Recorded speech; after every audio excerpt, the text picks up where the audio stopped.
Ассалаумағалейкум достар, арнаға қош келдіңіздер.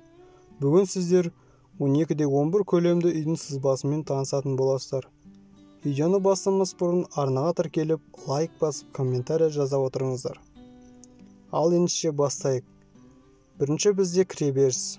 Оның көлемі 3,52. Келесі бізде қазандық. Оның көлемі 2,80 1,30. Келесі бізде жуынатын бөлме. Оның көлемі 2,80 2. Келесі бізде ас бөлмесі. Оның көлемі 5 3,50. Келесі бізде холл. Оның көлемі 6,20 3,50. Келесі бізде бірінші жатын бөлме. Оның көлемі 3,40 3. Келесі бізде екінші жатын бөлме.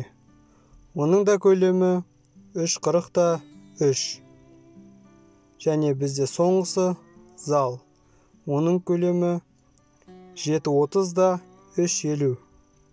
Бізде сызбада қызылмен белгіленген қабырғалар, олар үйдің үшке негізгі қабырғалары. Достар, қазақ тілді арнаның дамуына үлес қосып, арнаға тіркеліп, лайк басып, комментария жаза отырыңыздар.